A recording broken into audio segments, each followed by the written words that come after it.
"You're late," my mom said as she stepped out onto the porch, pulling her suitcase behind her. I glanced at the clock on my dashboard. It was 6:02 a.m. "2 minutes late, Mom," I said, forcing a smile. I got out of the car to help with the luggage, but then I saw her, my sister Lauren, emerging from the house with her own suitcase in tow. My smile froze. "What's going on?" I asked, trying to keep my voice steady. My mom turned to me, her expression far too cheerful for the situation. "Oh, Violet, we decided Lauren should come instead of you. She's been so stressed lately, and she really needs this trip." My chest tightened. "Instead of me?" "Mom, I've been planning this for years. I paid for everything." She waved her hand dismissively as if I'd just pointed out something trivial. "And we're grateful, sweetheart. But you're always working so hard. You can take another trip later. Lauren needs this right now." Lauren didn't even have the decency to look guilty. She just smirked, shifting her weight onto one hip. "Thanks for understanding, sis," she said, her tone dripping with fake gratitude. I stared at the two of them, my heart pounding in my chest. My dad shuffled out a moment later, avoiding eye contact as he handed me his suitcase. "This is unbelievable," I said, my voice shaking. "This was supposed to be our trip. Something for me to share with you." "Well, it still is," my mom said with a smile. "Just with Lauren instead. Don't make this a big deal, Violet.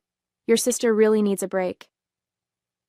My name is Violet, and for the past 2 years I've been working overtime, saving every spare penny to give my parents a trip they'd never forget. Flights, luxury hotels, guided tours, I planned every detail down to the last dinner reservation. But as I stood there in my parents' driveway, watching my sister get into the back seat of my car, I realized something I'd been avoiding for years. It didn't matter how much effort I put in. In their eyes, Lauren would always come first. I clenched my jaw, biting back the sharp retort sitting on the tip of my tongue. Instead, I forced a tight smile and opened the trunk. "Let's get going then," I said, my voice flat. If they wanted to prioritize her over me, fine. They could go with her. But I wasn't about to let them enjoy it. The drive to the airport was suffocatingly quiet, except for Lauren's incessant chatter. "Oh my gosh, Mom, did you see that TikTok about Paris? I can't wait to go shopping there. Do you think we'll have time for that, or will the tours take up the whole day?" My hands gripped the steering wheel tighter as I stared straight ahead, forcing myself not to say anything. My mom chuckled softly. "Of course we'll have time. We'll figure it out when we get there."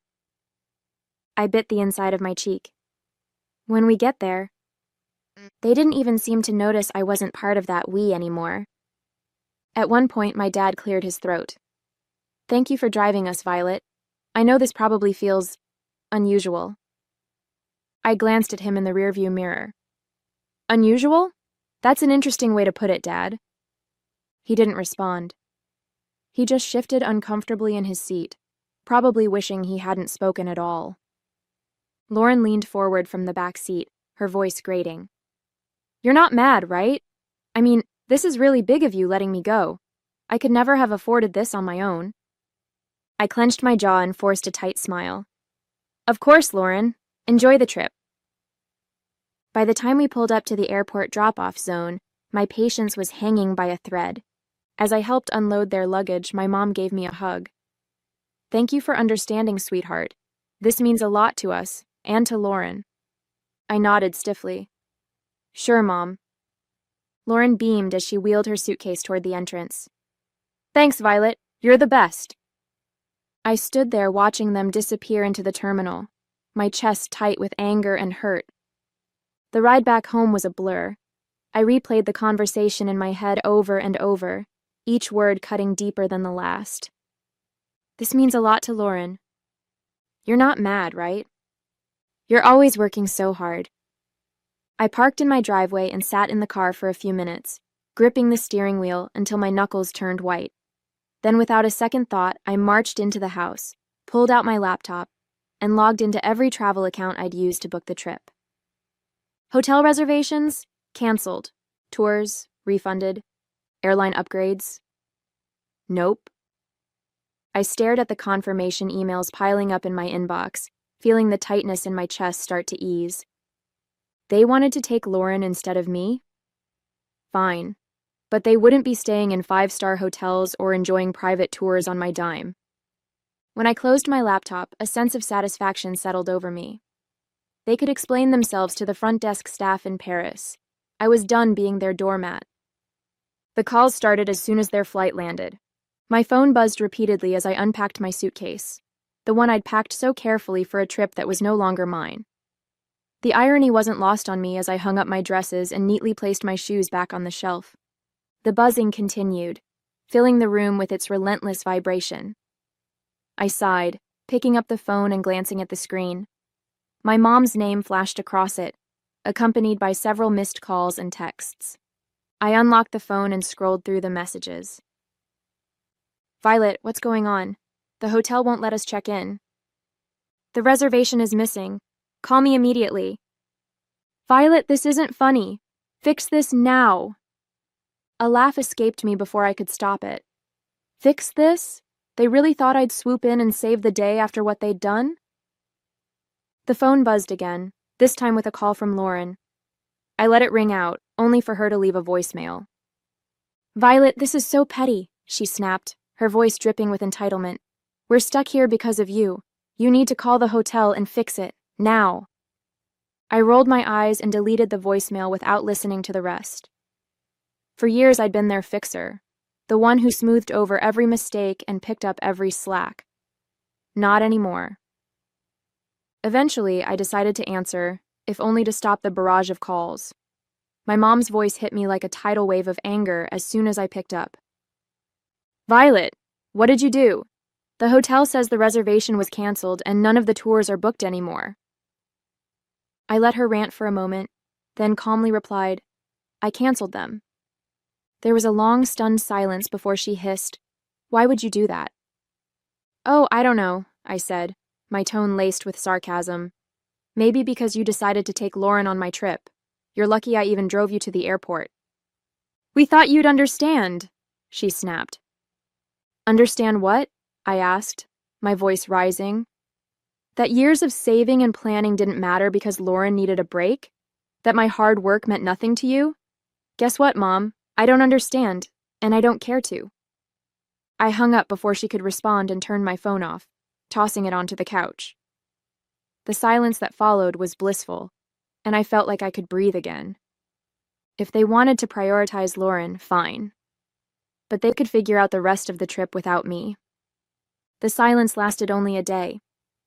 By the next morning, my phone was buzzing again with calls and messages. At first, I ignored them. I spent the day cleaning the house and catching up on work, but curiosity got the better of me by evening. I opened my phone and braced myself for the storm of texts. From my mom, Violet, you've gone too far. Your sister is in tears and your father is furious. We can't get into any of the hotels you booked. From Lauren, you're acting like a child. I don't get why you're making this such a big deal. Just fix it already. And finally from my dad, we need to talk, this isn't right. I set the phone down, shaking my head. For years, I'd been the one to fix things, to make sure everyone was comfortable and happy. Now that I'd taken a step back, they didn't know how to handle it. I poured myself a cup of tea and sat down at the kitchen table, letting the anger simmer. How dare they expect me to clean up their mess? How dare they act like I was the one in the wrong? The next call came minutes later, and this time I answered. Violet, my mom barked before I could say a word. This isn't funny anymore. We're stranded. Do you have any idea how embarrassing this is? I took a slow sip of my tea. Embarrassing? You think this is embarrassing? Try saving for years, planning every detail, and then being told you're not even part of the trip you paid for. Stop being dramatic, she snapped. Lauren needed this more than you. And now she can figure it out, I said firmly. You made your decision, Mom. You wanted to take Lauren instead of me? Fine, but don't expect me to fund her vacation. We're family, she hissed. We don't do this to each other. I let out a bitter laugh. Funny, I was just thinking the same thing. Lauren's voice came through the background, whining, "Mom, just hang up on her. She's being impossible." That was the final straw. "Enjoy your trip," I said, my tone icy. "Oh, wait. You can't, because it's not your trip. It was mine. And now it's nobody's. Goodbye." I hung up before she could respond and turned my phone off again. For the rest of the evening, I felt an odd mix of anger and relief. Anger that they'd put me in this position, but relief that I'd finally stood up for myself. They could call me dramatic all they wanted. For the first time in my life, I wasn't letting them take advantage of me. The next few days were blissfully quiet. With my phone turned off, I finally had space to think clearly, free from the barrage of guilt trips and accusations. I spent my mornings sipping coffee on my back porch, enjoying the calm I'd craved for so long. My afternoons were filled with work and catching up on little projects I'd been putting off, things that reminded me how capable I was when I wasn't bogged down by their endless demands. But by the third day, curiosity got the better of me. I turned my phone back on to find over a dozen voicemails waiting for me. The first few were from my mom, growing increasingly hysterical with each one. "Violet, you need to call me back right now. This has gone too far. I can't believe you're doing this. You've humiliated us. We're your parents. How could you treat us this way?" Then came Lauren's messages, full of the same entitled tone she'd always used. "This is so petty, even for you. You're ruining everything. Just fix it, Violet." And finally my dad's voice, quieter but no less pointed. "Violet, I don't understand what's happened to you. Call us back so we can sort this out." I hesitated before listening to the final voicemail, a long one from my mom. Her voice was quieter this time, tinged with frustration and exhaustion. "Violet," she began, "we're back at the airport now. The trip is ruined, and I hope you're happy with yourself. Your sister is devastated, and your father and I are, well, disappointed doesn't even begin to cover it. Call us when you're ready to talk." I deleted the voicemails without replying. I wasn't ready to talk, and honestly, I didn't know if I ever would be. This wasn't a one-time mistake. It was the culmination of years of them putting Lauren first and expecting me to accept it with a smile. As the hours passed, I found myself reflecting on all the times I'd been overlooked or dismissed. Every holiday where Lauren's whims dictated the plans. Every family gathering where my accomplishments were treated as afterthoughts. This trip had been the breaking point, but the cracks had been forming for years. That evening, Grace stopped by unannounced, carrying 2 cups of coffee and an unmistakable look of curiosity. "I heard about what happened," she said, setting the coffee on the table. "Your mom called me yesterday." Of course she had. My mom had always been good at recruiting allies when she wanted to guilt me into compliance. "And?" I asked, taking a sip. Grace shrugged, a sly smile creeping across her face. "I told her you were probably busy and would get back to her when you were ready." I laughed, shaking my head. "You're the best." "No, you're the best," she said, her tone suddenly serious. "Because you finally stood up for yourself. I know how hard that is, Violet. Don't let them drag you back down." Her words stuck with me long after she left. Grace was right. I'd spent too long bending over backward to please people who never seemed to care about my efforts. It was time to break that cycle, once and for all. By the time the weekend rolled around, I felt a strange sense of clarity. The anger was still there, simmering under the surface, but it was joined by something I hadn't felt in years. Freedom. Freedom from their endless expectations. Freedom from being the family's fixer. Freedom to finally live on my own terms. But as expected, the silence didn't last. It was Sunday afternoon when I finally got a call that I decided to answer. This time, it was my dad. "Violet," he began, his voice heavy with weariness. "Your mom wanted me to call. She thinks you'll listen to me." "Go on," I said, leaning back in my chair. He let out a sigh. "Look, this has all gotten out of hand. Your mom's upset, Lauren's furious, and, well, it's just a mess. But you're better than this. I stiffened, his words igniting a fresh wave of anger. Better than what, Dad? Standing up for myself? Refusing to let you walk all over me again? That's not what I meant, he said quickly. It's just, you've always been the reasonable one. The one who keeps everything together. This isn't like you. I laughed, a short, bitter sound. You're right, it's not like me. Because I'm not bending over backward to clean up your mess.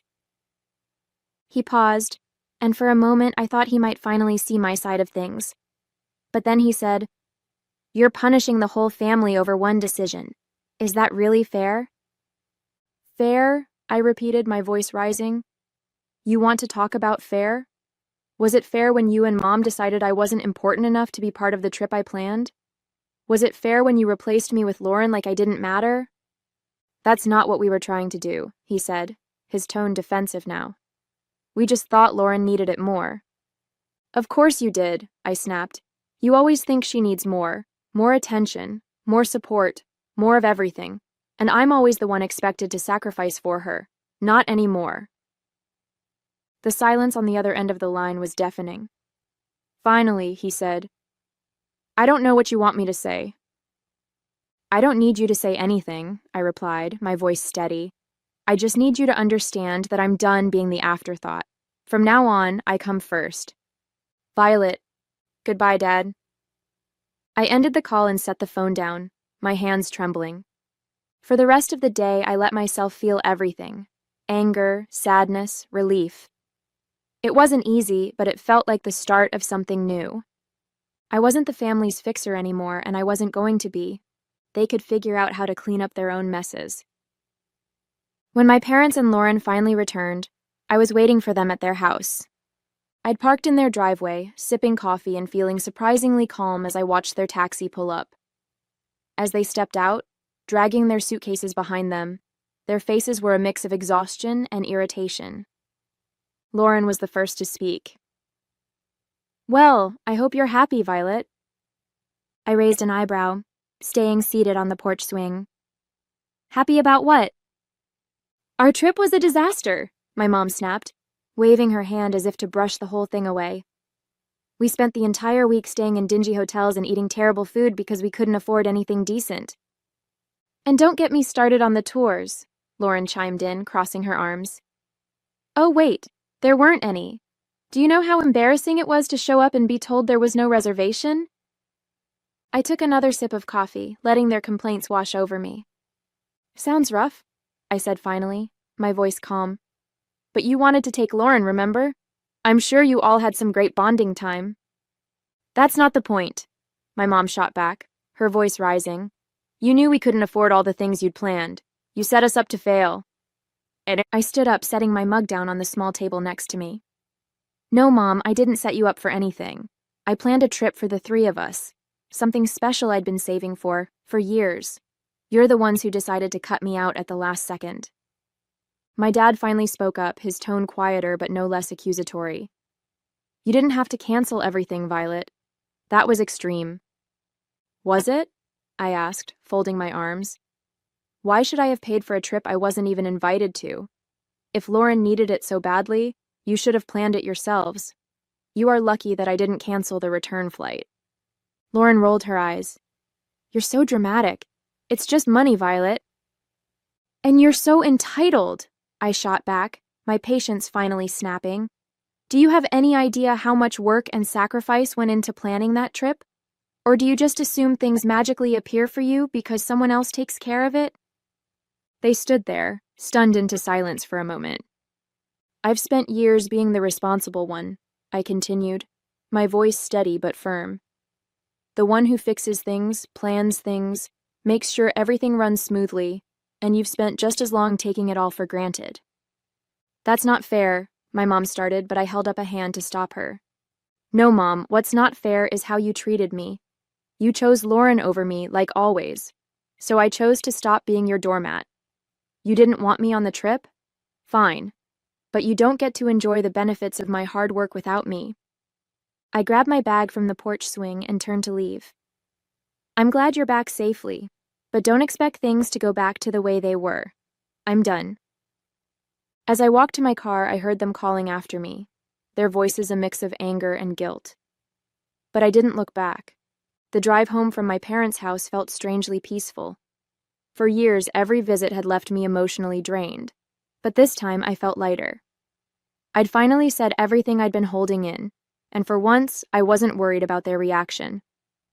When I got back to my house, I made a cup of tea and sat on the couch, replaying the confrontation in my head. They'd been so sure I'd fold, that I'd give in like always. But watching their stunned faces as I walked away was a reminder of how much I'd changed. They could be angry, hurt, or embarrassed. It didn't matter anymore. I was done living my life to meet their expectations. The next day, I got a call from Grace. "How'd it go?"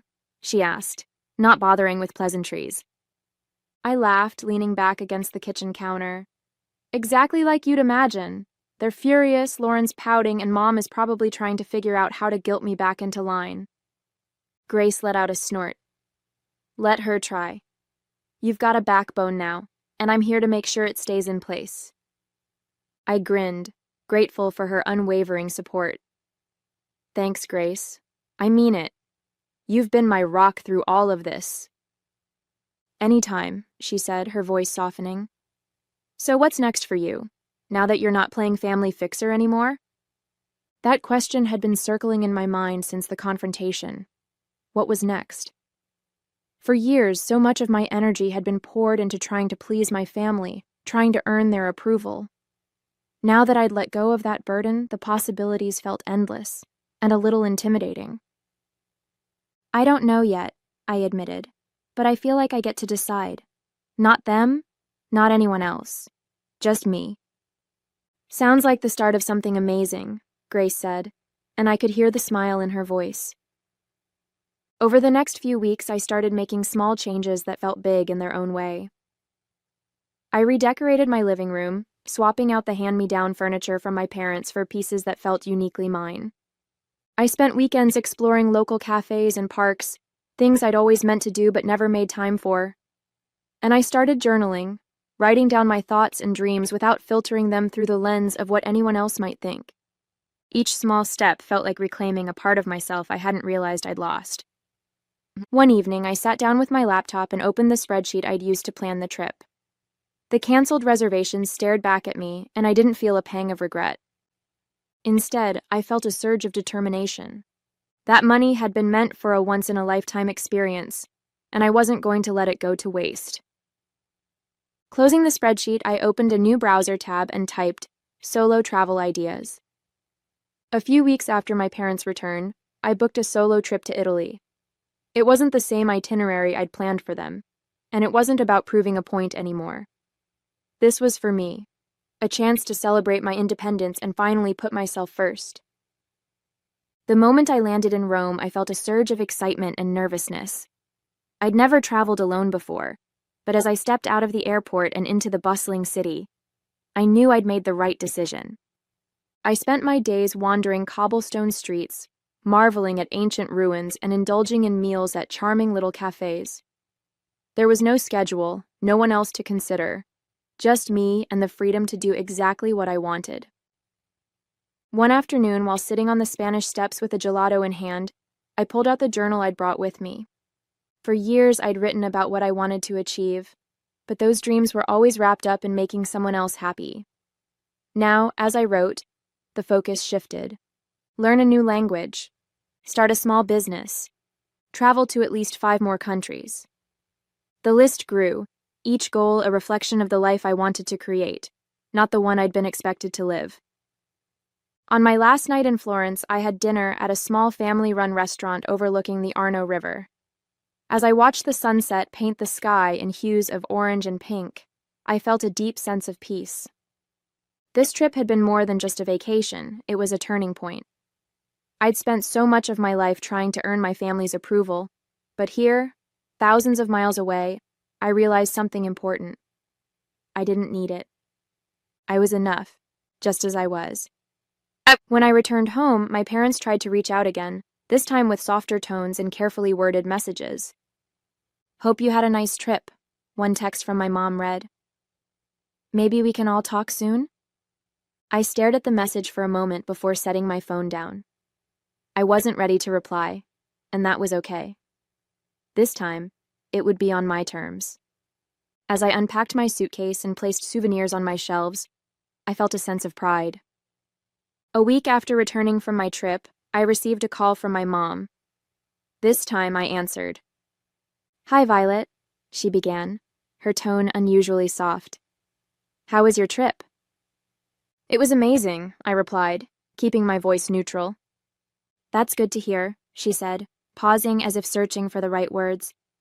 "We've been thinking a lot about what happened. Maybe we handled things poorly." The admission surprised me, but I wasn't ready to let her off the hook just yet. "Poorly? You replaced me on a trip I planned and paid for without even asking. Poorly is an understatement." "I know," she said quietly. "Your dad and we didn't realize how much it would hurt you." "And Lauren?" I asked. "Does she feel bad too, or is she still blaming me for ruining her vacation?" "She's upset," my mom admitted. "But I think she knows she could have handled things better." I sighed, leaning against the counter. "Mom, this wasn't just about the trip. It's about years of putting her first and expecting me to pick up the slack. I'm not doing it anymore." "I understand," she said after a moment. "We're going to try to do better. We don't want to lose you." Her words tugged at something deep inside me, but I'd learned enough not to let guilt dictate my choices.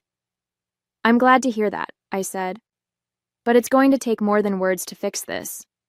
I need to see real effort, not just apologies." "You will," she promised. "We'll give you the space you need, but I hope you'll let us back in someday." After the call, I felt a mix of emotions: relief that they were finally acknowledging their behavior, and skepticism about whether they'd actually change. But as I sat down with my journal that evening, I realized something important. Whether or not they changed wasn't my responsibility. Over the following months, I kept my boundaries firm. I responded to their calls and texts when I felt like it, but I didn't go out of my way to fix things or smooth over conflicts. Instead, I focused on building the life I wanted. I signed up for a photography class, something I'd always dreamed of doing but never had the time or energy for. I joined a local hiking group and even started planning my next solo trip.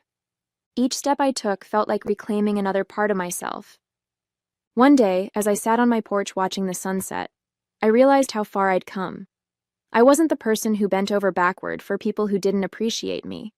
I was someone who valued herself, who set boundaries, and who wasn't afraid to stand up for what she deserved. I felt truly free.